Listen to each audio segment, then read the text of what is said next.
We're going to get the ballot boxes inside. I'm going to give you the results of ballot number 1. Do we have them, yeah? Okay, can we get the ballot boxes, though?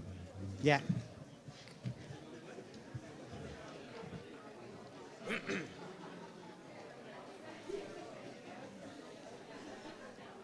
you want to go? Do you want to go up here again? Whatever works. Yeah, okay. I think it's better.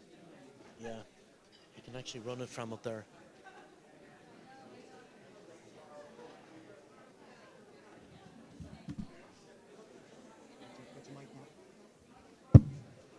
Just get a roaming mic, please, to Julia. Let's get.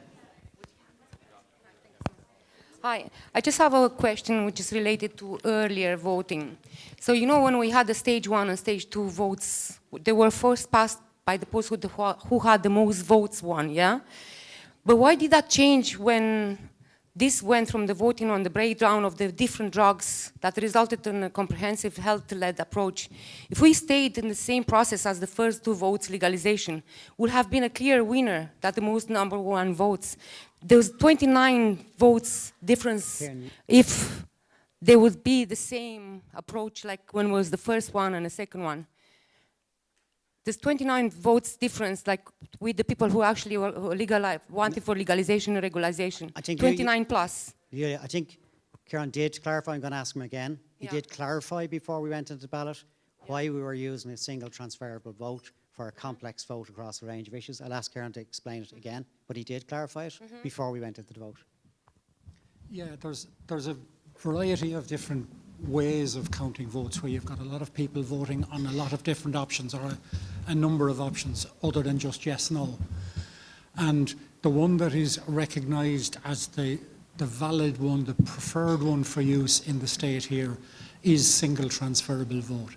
What it means is that everybody gets their vote, and as long as you fill in your preferences, if you don't get your first preference, your vote will transfer, which is why it's single transferable vote, it will transfer to your second preference.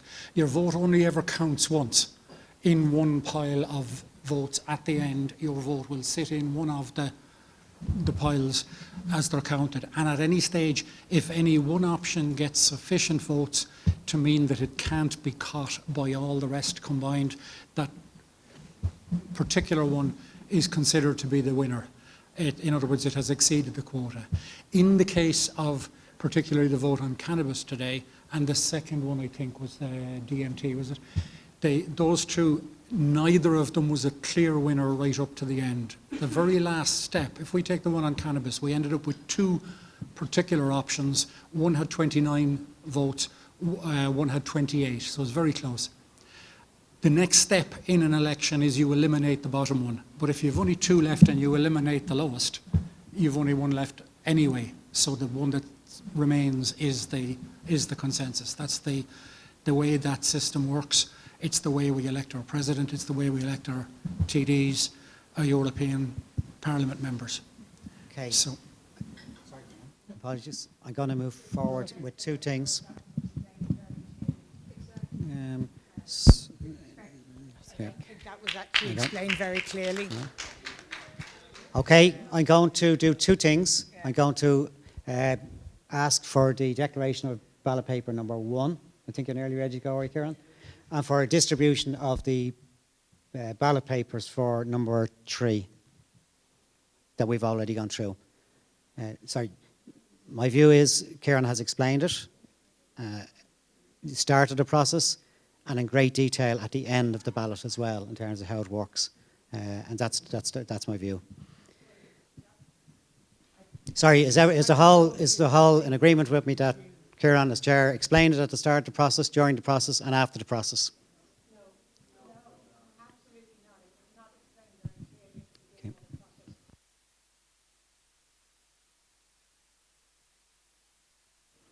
There were people who were voting putting an X in the ballot.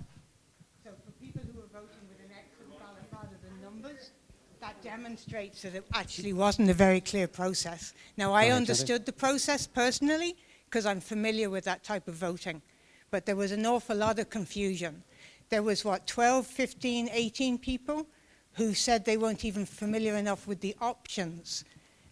but we went with majority rule and we started the voting process. Now, I was familiar enough and I put my hand up that I was willing to go ahead, but I was very uncomfortable that we went ahead and voted when there were enough people who raised their hand to say they weren't even familiar enough with the process to go ahead. And personally, I think we should have spent 20 more minutes making sure that everybody in the room were familiar enough with the process. Just for clarity, the voting process is what we all vote on at election time. Well, look, irrespective of whether the outcome was something I agreed with or not, I don't think the process actually was clear. And I don't think you can say that the process was clear. Could I say, Kerry, the instructions on the ballot paper were crystal clear and very uncomplicated, right? And a single transferable vote process, which, as we said, was explained in great detail before the voting, and the results explaining in enormous detail, infinite detail, after the voting, I think was all crystal clear. There is always going to be people who do not necessarily follow the given instructions. I think that's a standard experience across every electorate. And those votes were not discounted, they were counted. And if you want Kieran to explain how those votes were counted, then I'm sure he can. No, I can Well, I think if everybody in the room was happy with the voting process, you wouldn't get the atmosphere that's in the room. Okay, Kieran, do you want to just? Well, just on that one, if you voted with an X counts as a first preference. It's a valid preference. We did get a few votes that just had an X, and I think we got one or possibly two that had an X and then a 2 and a 3. And in those cases, they count. They count at national elections. They count here as well. As long as you express a preference that's clear. We had people that voted A, B, C, D. That counts as a 1, 2, 3, 4. It's clear what the voter's preference is. The ballot paper does explain at the top that you are to put a number 1 beside your first preference and number 2 beside your second. And if you do that and you follow down through it, your vote literally follows it moves from one pile to the other. If you only expressed a single preference, then if your preference wasn't the one that actually ended up as the winner, then your vote ends at that preference. But as long as you continued and followed the steps, it counts.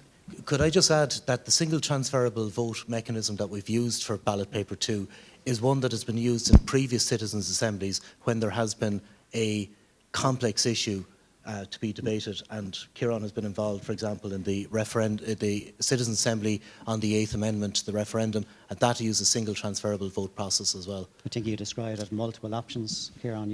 I think you described it as multiple options or multiple choices. Okay, I really want to move us to somebody who said we'll be here till all hours. We have moved to this process. I do want to distribute the ballot papers number 3. I think they have been distributed. Yeah, and we have the results ready for number 1. So, Kieran, can I call you to the podium, please, for number 1, please? Do you want to go here? It's easier. We can put them up there. We've the 4 sub-questions for number 1. I'll just go through. We have individual sheets that we can project later. We should have one combined one available now. I'll call you out the figures anyway. Okay, we'll ask Kieran to call them out and then we'll put them up on the screen. Now we got them, have we? All 4 of these were very clear cut. There's no. Okay, so can we just please just tune in? I just give you the. Okay, Kieran. I'll read through them. Question 1.1 was the next national drug strategy should prioritise a systemic approach to recovery. There was 86 votes cast, 2 of them were invalid, 80 voters agreed, 2 disagreed and 2 don't know. So a significant agree for that one, and as you'll see on the screen for all of them. For 1.2, which was introduce a health in all policies approach to policy development, there was, of the 86 less the 2 spoiled votes, there was 78 agreed, 2 disagree and 4 don't know. On 1.3, the state should formalise, adopt and resource alternative health focused options for people with a drug addiction within the criminal justice system. There were again 3 spoiled votes on this one. 77 agree, 3 disagree, 3 don't know. And on 1.4, The Department of Justice and the Irish Prison Service should develop and fund enhanced prison-based addiction treatment services. 86 votes cast, 2 invalid, 79 agree, 2 disagree, 3 don't know. So in all 4 cases, the agree option is the preferred by a significant majority of the Assembly.